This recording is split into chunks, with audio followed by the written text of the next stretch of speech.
buhay o kabiguan, ng ligaya o lungkot. Kaya marapat lamang na tanggapin si Jesus bilang tagapagligtas at Panginoon. At matapos yun ay panariwain ang katapatan at paglapit sa Kanya bawat araw o day by day. Ang day by day ay naglalayong umalalay sa pang-araw-araw na pamumuhay. Narito po si Kuya Ed Lapis sa mensaheng pinamagatang Prevent Illness.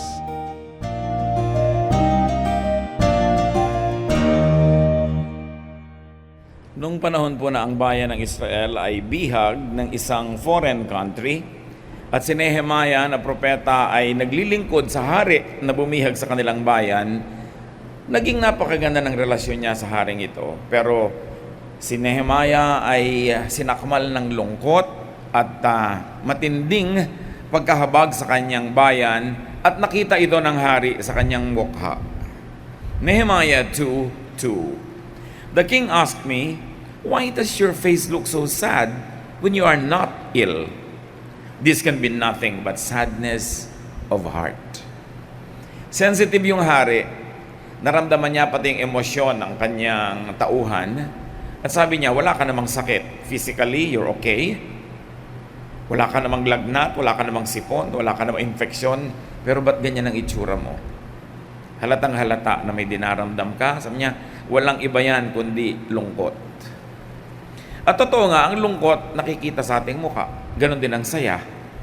Bakit ba masayang-masaya kami maririnig kang pangit na salita, biglang maiibang expression ng iyong mukha? Biglang tatamlay ka. Meron naman kumisan ang tamlay mo, may narinig kang magandang salita, napuri ka, o merong sinabing masarap na salita yung taong pinahahalagahan mo, biglang sisigla ka na maghapon. Emotions affect our health. Emotions affect our cells, our systems, our muscles, our nerves. And sadness and other negative emotions could make people sick. Kaya maraming sakit ang tao ngayon. Bukod sa pollution, sobrang daming stress. Ang daming binabayaran, ang daming binibili compared nung mga unang panahon. At sa patuloy na pagsamba natin sa Panginoon sa pamamagitan ng isang katawang nagbibigay luwalhati sa Kanya na dapat ay malusog at masaya, yan ang ating pag-aaralan. At ang pamagat ng pag-aaral natin, prevent illness. Iwasan ang mga sakit. Salamat aming Diyos dahil maaari kaming makatunghay sa iyong salita ng maraming mga pamantayan kung paano kami mabubuhay sa araw-araw. We thank you that the Bible is full of practical teachings on daily life, that we can derive lofty ideals that are abstract and at the same time, we can derive very practical lessons. We ask you now, Father, to teach us. Enlighten us on the subject of physical health.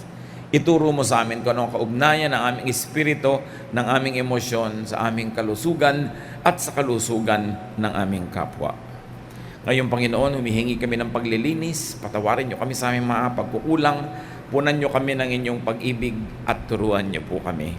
Payapain niyo pong aming loob, palakasin ang aming katawan, at nawa Panginoon ang isip namin maging mayaman para maunawa ang ipauunawa niyo sa sandaling ito. We ask you, Father, to give us a simple message, but a message that will affect our daily life. We praise you and thank you in the name of Jesus, our teacher, our Lord, your Son. If the physical world is a reflection of the spiritual world, if what manifests in the body comes from the spirit and emotion, how could illness be prevented by spiritual means? Isang interesting na tanong. Paano maiiwasan ang sakit ng katawan na ang panglaban mo espiritual na mga pamamaraan at emosyonal na approach? Of course, we do not mean illness caused by physical factors like germs or bacteria or physical injury or genes or accidents, but illnesses caused by negative emotion. Pati po ang medical science ngayon ay talagang kumikilala na sa papel ng emosyon ng tao, kung paano siya nagkakasakit at kung paano rin siya gagaling. Common among people with grave and recurring illnesses is stress. Pag may mga taong laging may sakit, paulit-ulit ang mga sakit, hindi mo kuminsan maintindihan at hindi malaman ng mga doktor kung saan nanggagaling, suriin ninyo. Kung hindi may stress, merong worry. Or a lot of frustration. Mga kabiguan. Repression, mga hindi maipahayag, hindi maibulalas na damdamin. Or jealousy, envy, anger, and hatred. Kung hindi man, bitterness. Marami po mga sinuri ng mga taong pabalik-balik ang sakit, lalo yung mga hindi maintindihan kung saan nagmumula, kadalasan itong mga binanggit natin, present sa buhay nila. Either repressed, suppressed, angry, jealous, envious, bitter, worried, or very stressed. For health and happiness, dapat ikarir na mawala o sobrang mabawasan ng mga ito sa buhay. Pero sa dami kumisan mga ambisyon natin, sa dami ng gusto nating mabili, kitain, magawa, na-stress tayo. Kaya ang prescription ng Panginoong Yesus sa buhay, simplihan mo lang. Huwag mo masyadong pahirapan ang katawan mo dahil merong hangganan ang kaya niyan. How do we prevent and cure illness in a spiritual way? Yung mga hindi nabibili sa butika, stop being angry. Yun lang tumigil ka magalit, gagaling ka na. Alam natin at pwedeng ipaliwanag sa atin ng mga doktor kung ano nangyayari sa katawan ng isang taong galit. Bumibilis ang tibok ng puso, bumibilis ang pintig ng ating mga pulso, tumataas ang presyon ng dugo, at kung ikaw naman stressed, kung diabetic ka, tumataas ang content, sugar content ng dugo mo kahit wala kang kinakaing sugar. Dahil stress pa lang, nagpapataas na ng sugar content mo. Kumikipot ang mga ugat mo, nahihirapan huminga, etc., etc. Stop being angry. Dapat huwag nang magalit. Kahit kanino, kahit kay Marcos o kay Cory, huwag ka na magalit. Kasi hindi ka lulusog pag lagi kang galit at hindi mo rin man sila mabubuhay.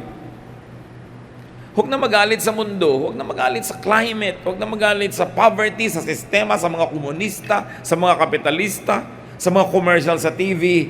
Lahat ba yan ang gagalit pa sa inyo? Dapat wag na. Especially pag above 30 na kayo o 40, lalo naman pag above 50 or 60. Huwag na kayong magalit, hindi na uso yan. Lalo lang kayong mapapaagang mamatay. O kaya magkakaroon ka ng stroke, lalabo ang iyong mata, sari-sari ang nangyayari. Huwag nyo nalang baguhin ang mundo. Marami nang nagtangka, walang nagtagumpay. Ang mabuti, baguhin na lang natin ating puso, yung mga kaya natin na immediate environment, pagandahin natin, pero yung para magalit ka pa sa buong sistema, dapat sakay ka na lang ng sakay sa buhay. Psalm 37 verse 8, refrain from anger and turn from wrath. Do not fret. It leads only to evil. Anong nagpapagalit sa inyo? Hanggang ngayon ba nagagalit pa kayo pagka magulo yung salansan ng damit sa cabinet? Nagagalit pa ba kayo pagka hindi masyadong maganda ang linis ng kalan? Gagalit ka pa ba pag ganito at ganun? Huwag na. Kagagalit nyo naman, hindi rin luminis eh. Sumisikip lang ating dibdib. Mahalin ang sarili at ang kapwa. Relax. James 1:19-20, but let everyone be quick to hear, slow to speak, and slow to anger. Nakaka-relax yun. Balik na rin nyo, may stress kayo. Ephesians 4:26-27, do not let the sun go down on your anger, and do not give the devil an opportunity. Huwag na daw patagalin yung galit, huwag na magtanim, huwag na magdamdam, huwag na maghinanakit, huwag na maghimutok dahil apektado ang health nyo. And you give the devil an opportunity not only to cause you to sin spiritually, but you give the devil an opportunity to destroy your body. And the devil is a thief. He comes only to steal, kill, and destroy. Habang pinapatagal natin yung mga pagdaramdam na yan, hindi pa natin nasasaktan yung taong galit tayo, tayo na yung unang nasasaktan. Dahil ang galit nga parang asido, habang iniipon mo sa puso mo, ikaw ang unang naagnas. Hindi yung taong pinag-iipunan mo nun. Ecclesiastes 7:9, do not be eager in your heart to be angry, for anger resides in the bosom of fools. Sabi, huwag ka na masyadong gustong-gustong magalit at naghahanap ng ikakagalit. Sabi, ang galit ay nakakandong lang sa kandungan ng mga hangal. Huwag na. Yung maghahanap ka ng ipipintas, maghahanap ka ng isisermon, maghahanap ka ng kakalungkot mo sa buhay. Kailangan hinahanap mo what makes you happy, what relaxes you. Huwag nang magalit kahit kanino. Psalm 37:1-2, don't be annoyed by anyone who does wrong. Especially don't be annoyed by people who do not meet your standards, who are not as perfect as you. Huwag nang mainis sa mga manugang mo na hindi magaling mamlansya. Hayaan mo sila magsuot ng lukot. Huwag nang mainis sa mga hindi marunong magluto. Total, nasasarapan din naman silang kumain. Basta talisin na yung mga inis-inis. Hindi na dapat uso ang magalit. Lalo na kung may edad. Tingnan yung katabi nyo. Hindi na kayo dapat nagagalit, lola. Anong lola? Diba? Huwag nang magalit. Matanda na eh. Pagka yung mga nanay natin nagagalit, nay, huwag na kayo magalit, relax na lang. In fact, dapat tayo na magsabi sa sarili natin nun eh. Lalo yung mga perfectionists, lagi kayong galit. At lagi rin naman kayong nakakainisan ng kapwa. Yung mga masyadong magagaling ang standard, hindi naman kayo naiintindihan ng karamihan. Ang tingin lang nila sa inyo, masungit. Ang tingin lang nila sa inyo, unreasonable, maarte, OA. Nobody appreciates perfect people. So dapat let go. And stop complaining. You want to be healthy? Stop complaining. Why? Because if you really would look for things to complain about, you will never run out of things to complain about. Laging merong kulang. Laging merong mali sa mundo. So minimize frustration by being just more appreciative of things. Humanap ng mapupuri. Humanap ng magpapasaya, humanap ng ma-appreciate kasi hindi rin nauubos yun kung talagang titingnan ninyo. Be less critical. In other words, babawan ang sarili. Mabuting mababaw ang kaligayahan, madaling lumigaya.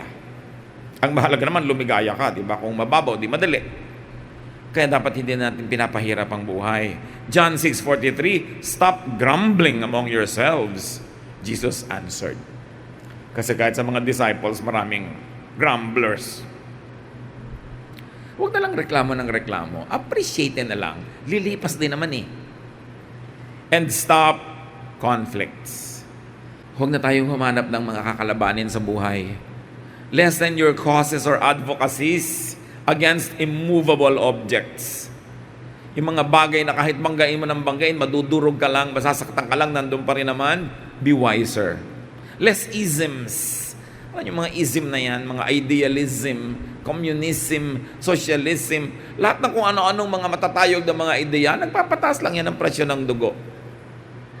Magiging bayani ka, ang ending mo, nababaril ka ng maaga, o napapatay ka, o namamartir ka, hindi ka masaya. Gusto mong maging bayani? Life is meant to be lived well, to be enjoyed, to do the good we can, to do the maximum good, but not to the point of destroying yourself. Kailangan wise ka sa buhay. Huwag nakikipag-away sa mga makapangyarihan dahil matatalo ka lang. Proverbs 17:14, starting a quarrel is like breaching a dam, so drop the matter before a dispute breaks out. Pag nagsimula naman yung gulo, tumaanda na yung pride ng tao, wala na magpapatalo niyan, patay na kung patay. Gusto mo mamatay? Kailangan, ay, naku, mapapahamak lang ako niya. Sige na nga, panalo ka na. Teka muna, mag-iispa pa ako. O di, nag-enjoy ka sa buhay. Hindi ko ibig sabihin na baliwalain natin ang mahahalagang causes. Pero dapat dinedetermine mo na, ito doable, ito gagawin ko. Yung mga yan, talagang hindi yan doable. Why kill myself? Or why die for something like that? Minimize pain, as we always love to say. Isa lang ang buhay mo. Pag hindi mo ipinamuhayan ng tama at maayos at beneficial sa'yo at sa mga malapit sa'yo, sayang ang buhay. You know, humanity is quick to forget heroisms of others. Kaya dapat pinagkangalagaan mo rin yung sarili mo na hindi ka nagpapakabaya ni Pirmi. Kaya dapat iniisip natin, ano ba yung gagawin ko? Kanino ko i-dedicate yung buhay ko? Meron siguro mga mangilan-ngilan na talagang tinawag for great heroism. Pero konti lang yon. At yung mga hindi ganong tinawag, mas nag-enjoy yun sa buhay. Mahirap din yung ikaw yung number one person. Sabi nga sa Noli Me Tangere, ang pinakamatatayog na puno ang tinatamaan ng kidlat. Kaya kung ikaw yung number one person, lagi ikaw yung target, lagi ikaw yung nakikriticize. So why be number one? Subukan mo, isa kang ordinaryong babaeng maganda, ang dami ang pumupuri sa'yo. Pero subukan mo maging binibining Pilipinas, ang dami ng pipinta sa'yo. Ay, malaki ang paa. Ay, medyo masakang, tuhod, kulubot. Kasi may title ka na eh. Titles, positions, attract criticism. You want a quiet life? Don't even want a title. Tahimik ang buhay mo. Pag number one ka, lagi may gustong umagaw ng role mo, yung papel mo na yon. So it's good to be number 2, number 3. Huwag naman yung number 37 kasi ang layo na nun. Pero you don't have to be number 1 all the time. Number 1 people are not always happy. At hindi nyo rin kailangan ipagsiksikan sa anak nyo lagi siyang number 1, first honor. Kung hindi talaga isang likas na matalino, pipilipitin nyo, hahagupitin, papaluin para maging number 1, parang sobra na yon. Makontento na kayo na number 3 siya, number 4. Kung yun ang likas. Huwag lang yung alam mong magaling naman, nagpapabaya, hindi tuloy nakukuha yung tamang grade. Pero yung pilit na pilit, what for? Ang dami-dami mga first honors sa gumraduate ng elementary, hindi naman yumaman kung lumaon eh. Diba? Yung mga pala-absent pa nga ang nagyamanan, kadalasan eh. Nakakapagtaka. Ba't ang yaman-yaman yan? Bubing nung araw yan sa school. Hindi naman lahat ng matataas ang grade, yun ang talagang umaasenso sa buhay eh. So, why? Ngayon, kung likas na magaling, sige, gawin mo yung likas mo kasi hindi mo mamahalin yung bigay sa'yo ng Diyos sa talino kung hindi mo binungkal yan at nilinang. Pero huwag pilitin. Wala rin yun. So sa buhay mga kapatid, gusto nyo huwag kayong lagi nagkakasakit? O gusto nyo gumaling? Maximize pleasure. Enjoy. Be happy. Dapat masaya ang buhay. Hindi tayo nilikha ng Diyos para palungkutin o parusahan. Nilikha niya tayo para pasayahin. Pero kailangan naman, tulungan natin ang ating sarili at ang ating kapwa na sumaya. Huwag tayong magharap ng ikalulungkot. Ecclesiastes 8:15, so I commend the enjoyment of life, because there is nothing better for a person under the sun than to eat and drink and be glad. Then joy will accompany them in their toil all the days of their life. God has given them under the sun. So enjoy the simple things. Nakita nyo ang sinabi ni Solomon, eat, drink, be glad. Affordable yon kahit kanino. Hindi mo sabihin, ay, kailangan ng malaking budget to eat or to drink or to be glad. Kasi ang mahalaga naman pag kumakain ka, hindi ko ano yung kinakain mo, yung may gana ka. Yung masaya ka para sumasarap ang kinakain mo. Kasi kung malungkot ka, anong sarap man ang ihain sa'yo, mahirap lulunin. Sabi, pasayahin mo ang sarili mo. At mga kapatid, isang napakahalaga na nakakalimutan ng mga mananampalataya, express yourself. Minimize suppression. Kailangan ipinapahayag natin ang ating nadarama. Huwag nating parusahan ng mga tao pag expressive sila. Yoy, huwag kang kumibo dyan, tahimik ka lang, quiet ka. Kasi bawat damdamin na hindi mo na-express, na parang nagiging invisible bukol sa loob ng katawan mo. At pag dumami na yun ang dumami, hindi imposibleng magkaroon ka ng cancer. Hindi imposibleng magkaroon ka ng mga tumor. Mga hindi maibulalas na damdamin. Hindi maipahayag na mga nadarama. Kaya kahit nagagalit ka, pwede man mang-express eh. Express mo lang in a polite way. Express mo lang in an acceptable and productive and constructive way. You can express anger. In fact, you should. But don't commit sin while expressing anger. There is such a thing as a righteous indignation. Humahanga ka sa iba, express it. Hindi yung pag nasabi nung dalaga, ay, ang gwapo nung dumadaan, kinukurot na nung nanay. Hindi na ma-express. Ang gwapo, nilunok na lang, naging tumor. Paano bang humanga? Mano bang magsabing, wow, ang ganda naman. Yung lalo yung hahanga ka sa iba, ang ganda ng bahay niya pero hindi mo pinapansin dahil naiinggit ka. Ang ganda ng silya pero hindi ko sasabihin. Tumor. Yung nagagandahan ka sa damit ng kumari mo pero hindi mo papansinin. Tumor. Ang dami kasi natin hindi na ipapahayag na damdamin. Sa palagay nyo, saan nagpupunta yun? Di ba, mabaho mang bagay pag hindi mo pinasingaw, nasaan? Kulob. Mamaya, sakit. Ang mga Kristiyano, magaling sa pagsusuppress ng kapwa, sa pagpe-pretend na naiinis na, kunwari, huwag ka mainis, Christian ka, so hindi ka naiinis, pero actually, gusto mo na sakalin, no? Express it in a nice way. Kasi kulob mo na naman yan, tumor. Pagkapanggap ka ng panggap, talagang kung ano na magkakasakit sa'yo. So change your mind, your heart, toward cheerfulness. Para walang maipo mga lason or toxin sa katawan.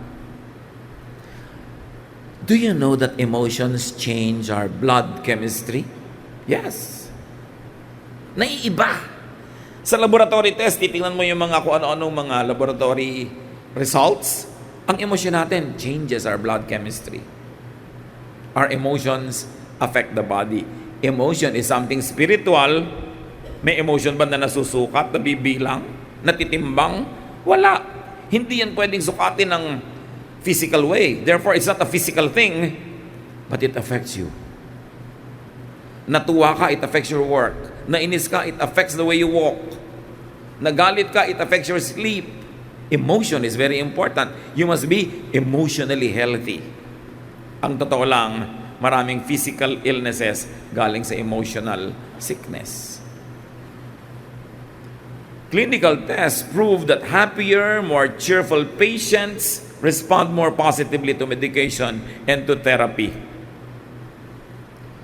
Napapatunayan yan sa napakaraming mga experiments na yung mga pasyenteng masayahin o kaya ay may mga dumadalaw, yung may mga nagpapasaya sa kanya, mas mabilis gumaling. Kaya naman siguro ang bilis gumaling ng mga Pilipino kasi may isang pasyente, may 7 dalaw, doon lahat natutulog sa ospital. Ang saya, na-infect lahat ng tao. Pero masaya. Ang hirap naman sa atin nung wala ka malang dalaw, yung nag-iisa ka, lalo kang lalala. So, change for a healthful lifestyle by changing your mind about things. Romans 12:2, don't be like the people of this world, but let God change the way you think. Then you will know how to do everything that is good and pleasing to Him. And parenthetically, may I add, including being happier. God is pleased when you are happy. God is pleased when you have pleasure, when you're enjoying life. And that pleasure actually expresses itself in better health. So cleanse, detox, purify your heart and mind. Prevent and cure illnesses caused by spiritual and emotional poison. Yung mga binanggit na natin, jealousy, anger, repression, frustration. So change the way you think and you would be healthier. Sabi nga nila, mind over matter, di ba? Kaya nga sabi ni Lord, gumaling ka dahil nananalig ka. O yung emosyon mo, yung espiritu mo, nakapako doon sa gagaling ka, ayan, gumaling ka. Kasi ang katawan, sumusunod lang sa isip. Pero yung pag-isip, malungkot, yung pag-isip, talo na ako, susunod ang katawan. Change the way you think and you could avoid many illnesses and you could even cure existing ones. Many illnesses are caused by negative emotion. A sick emotion, a sick spirit and heart makes the body sick. Ano ang problema? Physical illness. Anong solution? Spiritual healing. Again, let me be emphatic, hindi dun sa mga caused by physical reasons like germs or genetics or infection or accidents. Hindi yon. Ephesians 6:12. For our struggle is not against flesh and blood, not physical, but against the rulers, against the authorities, against the powers of this dark world, and against the spiritual forces of evil in the heavenly realms. Ang laban daw, hindi physical, kundi spiritual. Hindi lang sa area ng kabanalan, kahit sa health. Spiritual yan. Meron talagang spirit of illness, spirit of disease, spirit of craziness, spirit of depression. Kailangang itaboy. Ang nagpapataboy lang dyan, yung spirit na kontra sa kanila, yung spirit ng Diyos, yung spirit na panalo at wagi. So you cannot change anything in the physical world unless you change it first in the spiritual realm. Sa spirito nag-uumpisa ang lahat. At lahat ng gumaling na lumapit kay Lord dahil naniwala silang gagaling sila. Sabi ni Lord, do you believe? Yes, I believe. Then you will get well. Dapat dinidisiplina ang isip. Pag nag-excursion, lumalabas, gusto mag-isip ng nakakatakot, discipline. No. Gustong magalit, gustong magselos, no. Gustong mainggit, no. These are negative emotions. Avoid negative emotions. Promote cheerfulness, happiness, relaxation, and restfulness. Matthew 11:28-30, come to me, Jesus says, all you who are weary and burdened, and I will give you rest. Take my yoke upon you and learn from me. For I am gentle and humble in heart, and you will find rest for your souls. For my yoke is easy and my burden is light. Paano mo malalaman na kay Jesus galing? It is easy and it is light. Kumisan hindi sa katawan, kumisan hirap ang katawan mo, pero sa loob, magaan sa loob. Maluwag sa dibdib. Hindi yung hirap na hirap ang loob mo, nagtatalo yung loob mo, baka hindi galing yan sa Diyos. Kasi pag galing sa Diyos, magaan, maluwag sa espiritu. Pwedeng mahirap sa katawan. Pero ano ba yung hirap ng katawan? Nagpapasarap nga lalo ng tulog yan pag pagod ka. So baliwala yon. Ang mahirap yung hirap ng loob. So mga kapatid, kung nagpapasya kayo, gumagawa kayo ng mga desisyon, itong itanong nyo, nakakalito kasi may advantage yung A, may advantage din yung B. May disadvantage yung A, may disadvantage yung B. Nakakalito. Ito na lang itanong nyo, saang desisyon gagaan ang loob ko? At yun ang gawin nyo. Bakit kayo magdedesisyon? No? Ang dami nyong kikitain, ang dami nyong magaganito, magaganon. Pero ang bigat-bigat sa loob. Bakit? Bakit ka gagawa ng isang bagay na mabigat sa loob? Ang mahalaga yung loob mo, hindi yung labas. Yung nasa loob mo lang ang tunay na nakaka-apekto sa iyo. So simplify decision making. Magaan ba sa loob? Alin ang nung nagpasya kang ganito, biglang para ako nabunutan ng tinik, mo ganun. Tama yung desisyon, gumaan ang loob mo Kahit pa mas konti ang kinita mo, kahit pa hindi ka sumikat, yung gumaan ng loob mo, yun ang kailangan mo sa buhay. Gaan ng loob. Ano man ang dami mong tagumpay, kung masikip ang dibdib, kung hati ang loob, baliwala yun. So, kung i-quote natin si Jesus sa Matthew 11:28-30, ang ibig niyang sabihin, gusto ko, happy ka. Siya ang original dyan, hindi kung anong politiko Si Lord talagang may gustong happy tayo. Sabi niya, I want you na magaan ang buhay niyo, yung light lang. Sumunod kayo sa akin, ang pamamaraan ko gentle, hindi ko kayo pipilitin. So si Lord, hindi pilit. Hindi ka sakal. Kumisa nga, mas pilit at sakal ka pa sa pastor Di ba? Sa religious leader, sa Bible study teacher. Pero si Lord, hindi ka sakal, hindi ka pilit. Sabi niya, my yoke is easy, my burden is light. So change values, methods, and lifestyle to maximize expressiveness, restfulness of heart, cheerfulness, happiness, yours and that of the people around you. We must set people free. Kung meron kayong otoridad, may kapangyarihan, may title, may posisyon, ibinigay sa inyo ng Diyos, hindi para mang-api at manakal, kundi para bungkalin, linangin ang mga taong nasa ilalim ng kapangyarihan natin so they could be the fullest persons that they can be. Do not needlessly suppress and repress people. Tayo'y tao, we are biological beings, we are naturally entitled to feelings that are human. So we should be humane to one another. Meron pang isang nakakalungkot na irony, isang kabalintunaan. At ito ang mauobserbahan nyo.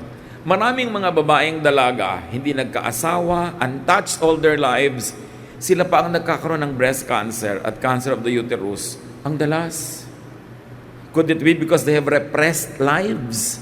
Siyempre, dapat may feelings ka naman, may desire ka, tapos hindi naman nangyayari, puro ka tiis, puro ka pigil, puro ka timpi, nagiging tumor.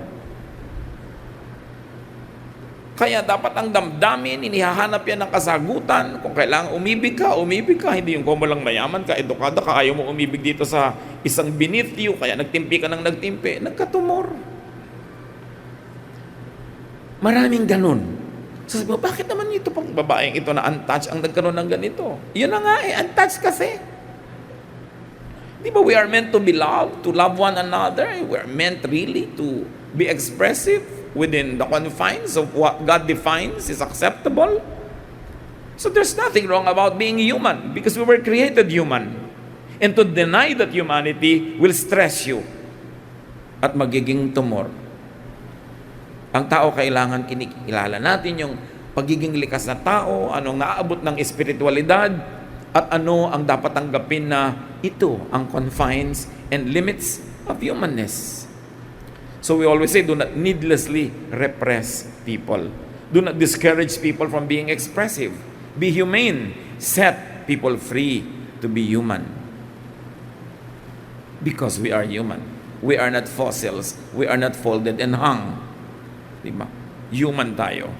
Accept people's humanity and do not demand perfection. There is no one more oppressive than a person near you who demands perfection. Matthew 6:33, I tell you not to worry about your life. So do not always worry, but always hope. Ano ang pag-asa natin? Pwede pa ba tayong makalaya sa stress? Sa jealousy, sa anger, sa hatred? Of course. God teaches us to forgive, even our own selves. God commands us to rest. So we should never forget to rest. And God commands us to accept and love people as they are. Psalm 43 verse 5, why am I discouraged? Why am I restless?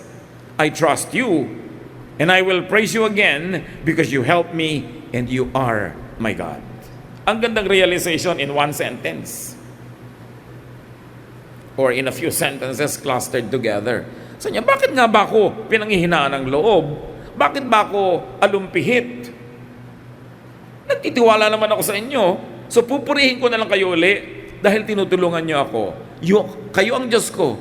So wala naman akong dapat talaga ipag-alala. Butit na alala niya yon agad-agad. So when we become restless, when we become worried, you remember who God is in your life and begin praising Him and trust Him again. John 16:33, I have told you these things so that in me you may have peace. In this world you will have trouble, but take heart, I have overcome the world. Kung ano man ang sumagi sa inyong isipan na hadlang para kayo lumaya at makarelax at mag-enjoy, makapagpahayag, kung ano mang hadlang yon, napagtagumpayan rin yun ng Panginoon. Hanapin nyo sa Kanya ang specific steps kung paano pagtatagumpayan, paano lalampasan ang mga hadlang sa sarili nating happiness, relaxation, cheerfulness. Drive the spirit of sickness away by being filled with the spirit of cheerfulness, the spirit of happiness, the spirit of love, which is hinged on forgiving others and forgiving yourself, on accepting others and their humanity and accepting yourself. Dear God, thank you that you love us. Thank you that you accept us and then you improve us. Ganon din nawa ang maging espiritu namin, Panginoon, ang attitude namin sa iba at sa aming sarili. Nakilalanin namin kami likha mong tao, may espiritu, pero may lupang katawan. That we are not perfect, but we can be better. That we can improve from glory to glory. But in moments when we fail, In moments when people around us fail, teach us to remember that we are humans. Because you too remember that we are dust. And so teach us to relax, O God, to enjoy your blessings, to do the maximum good, and to minimize pain in our lives. Pagbulay-bulayan natin ito mga kapatid, i-apply sa sarili at lalong-lalo sa pakikitungo natin sa iba. Lalong-lalo kung tayo yung nagsusuppress, tayo yung cause ng mga pressures, ng stress ng kapwa. Let us not be agents of the evil one, but let us be agents of the Spirit of God. Dear Lord, as we sit still, speak to us. Heal us. Reveal to us the ways that we can be healed and we can continue to be healthy. Expose to us our mistakes. Expose to us the works of the evil one to destroy our emotion so that it can destroy our body. Dear Lord, let your wisdom be shared among us. Magbulay-bulay tayo at dinggin ang tinig ng Espiritu.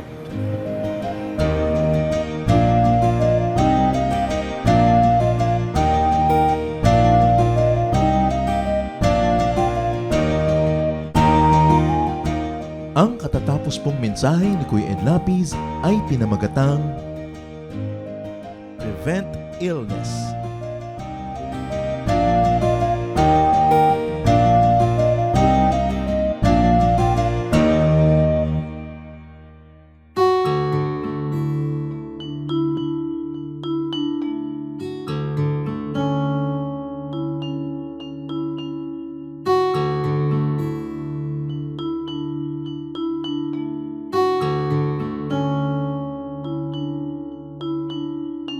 Pagmamahal mo sa akin, o kahirap malirik. Dating sarado ang isip kay kitig. Mulian kang nakilala, ang pananaw na wasto. Unawa sa kapwa-tao, nais mo. O Jesus, ang iyong pag-ibig ay hindi nagtatangi. Puso ko ay nagpupuri, tingin pagluluwalhati sa paglakbay sa aking buhay.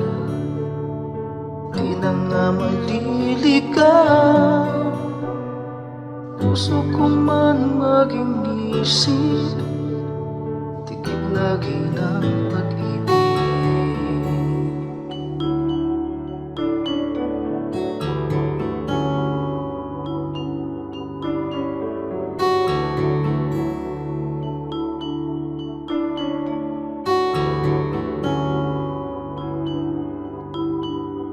Kung ako'y magsalita man, wika ng bawat tao. Kung pag-ibig ay wala, tila batingan.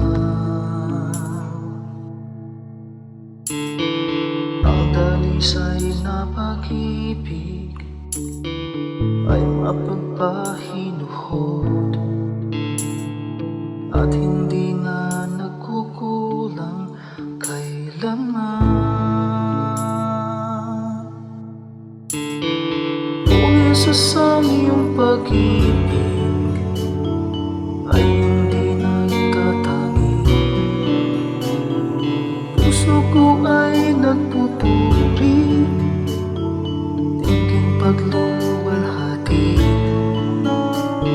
sa paglakbay sa aking buhay. Di na nga maliligaw, puso ko man maging isip, tikip lagi ng pag-ibig. O Jesus, ang iyong pag-ibig ay hindi nagtatangi. Puso ko ay nagpupuri, tingin pagluluwalhati sa aking buhay, di na maliligaw. Gusto ko man maging isip, tikit lagi ng pag-ibig. Gusto ko man maging isip, tikit lagi ng pag-ibig.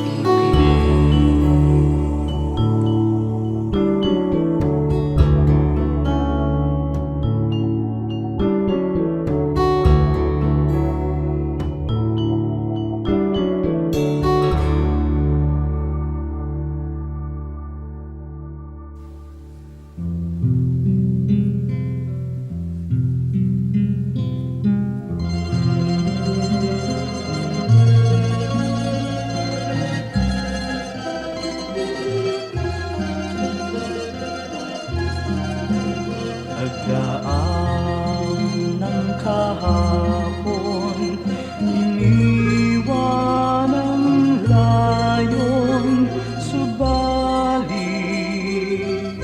kayo'y nanatili. Ako'y piling man sa bukas, tadhana'y lumipas, panatag sa inyong kanlili. O Jesus, sa ulayaw, hatid sa aking buhay, magkapay sa paglalakbay. Kaibigan kang tunay, dagli ang karamay, kailanman di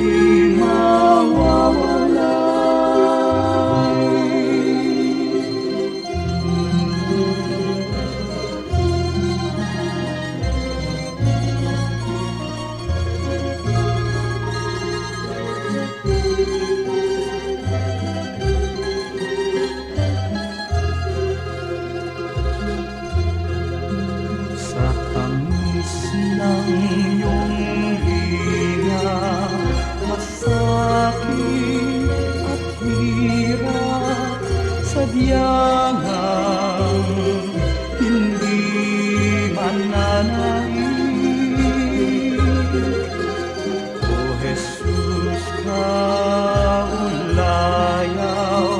gawin pang malinaw sa akin ang iyong pag-ibig. O Jesus, sa ulayaw, hatid sa aking buhay, agapay sa paglalakbay. Kaibigan kang tunay, dagli ang karamay, kailanman di mawawalay.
lalakbay,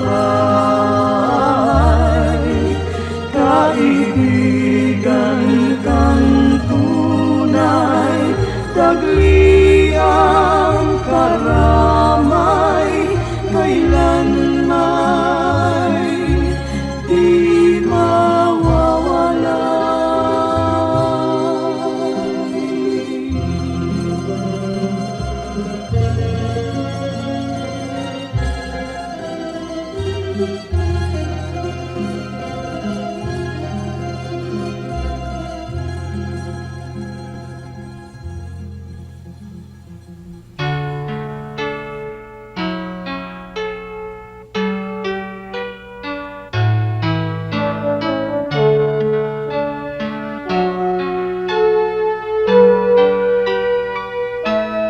Kahit lagi ang pasakit dito sa buhay ko, kahit lagi ang pagluha dito sa buhay ko, sakali man itong aking pamatok, ubod ng bigat, sa tulong mo, Jesus, nakakaya ang lahat.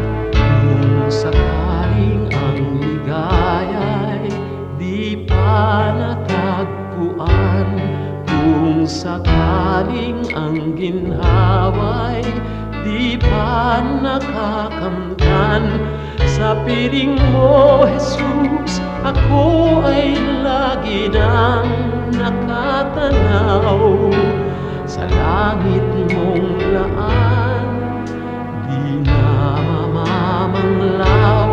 Pagtitiis, pagtitiis ang kailangan kong mabatid, kaya't ikaw, Panginoon, ang aking tutularan. Pagtitiis, pagtitiis ang kailangan kong mabatid, ang buhay ko ay lalago kung mayroong pagtitiis.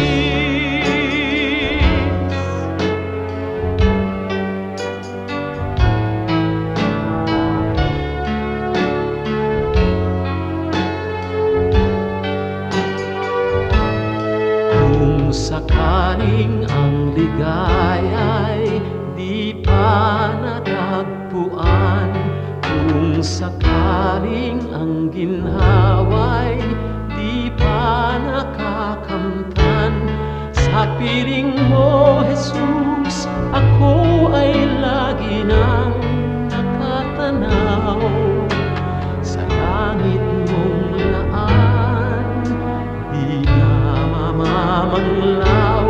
Pagtitiis, pagtitiis ang kailangan kong mabatid, kaya't ikaw, Panginoon, ang aking tutularan. Pagtitiis, pagtitiis ang kailangan kong mabatid, Espiritu ay lalago kung mayroong pagtitiis.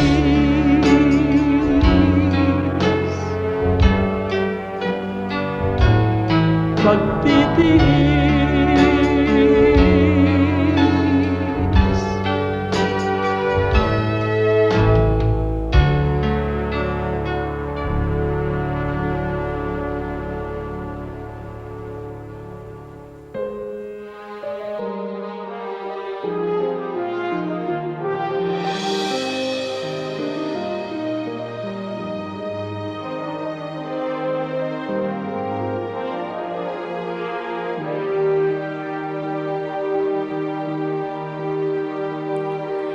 Di may hahambing pag-ibig niyo sa akin, di may haling tulad ang wagas niyong pagtingin. Ang iyong pag pagmamahal, sadyang walang hadlang, wala sa kalagayan at katayuan.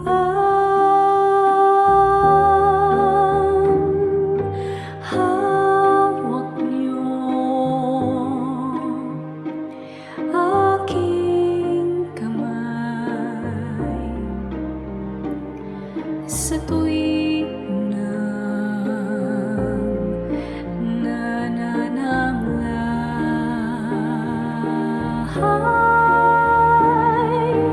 at sa tuwing magkamali, walang hanggang pagpapatawad niyo sa'kin.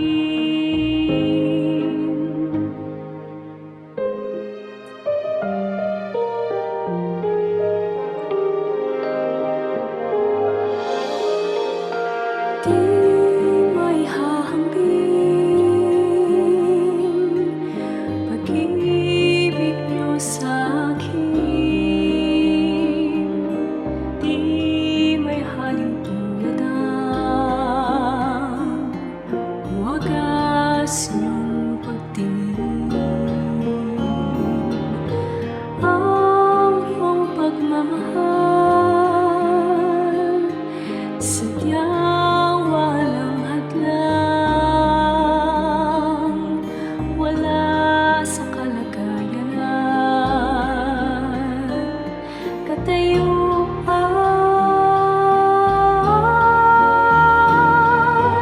Hawak niyo aking kamay sa tuwing nananamlay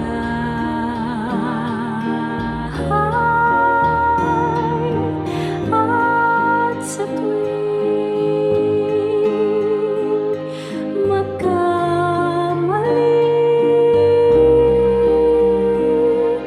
walang hanggang pagpapatawad niyo sa'kin.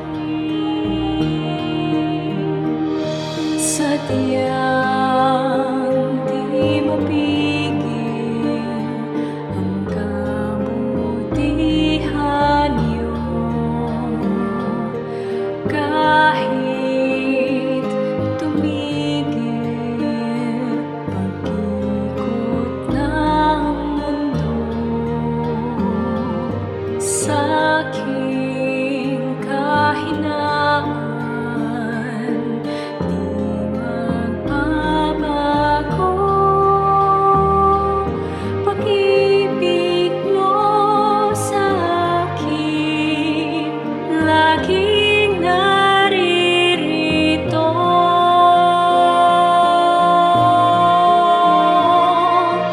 Hawak niyo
mabuting balita, binabahagi sa mga dukha.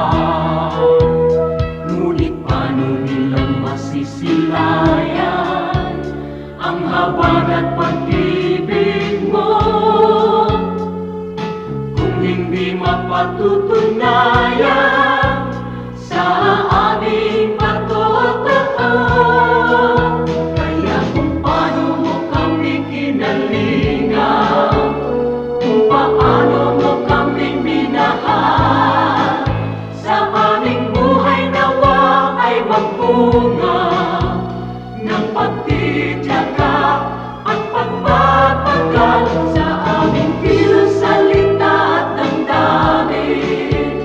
Maranasan nilang totoo ang kabutihang natutunan namin na nagmumula sa'yo.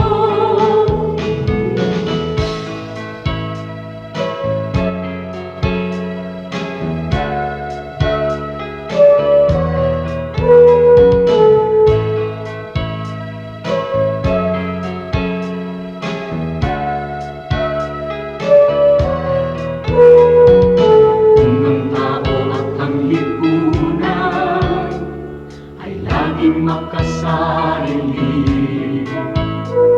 sa'yo ang bagong panuntunan, ang maglingkod at magsilbi. Ang aming pananampalataya patuloy mong palaluin, at sa iyong dakilang biyaya di ka namin bibigutin. Kaya kung paano mo kami kinalingan, kung paano mo kami minahal, sa aming buhay nawa ay magbunga ng pagtitiyaga at pagpapagal sa aming kilos, salita at damdamin. Maranasan nilang totoo ang kabutihang natutunan namin na nagmumula sa'yo. Ang kabutihang natutunan namin na nagmumula sa'yo.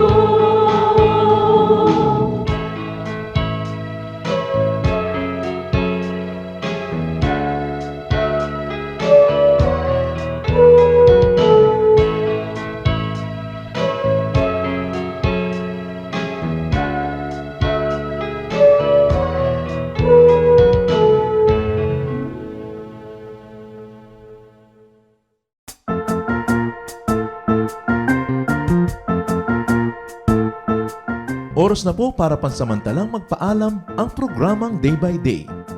Tayo po'y magsama-sama tuwing ika-6 hanggang ika-7 ng umaga, araw-araw. Magandang umaga po at mabuhay ang Panginoong Hesus!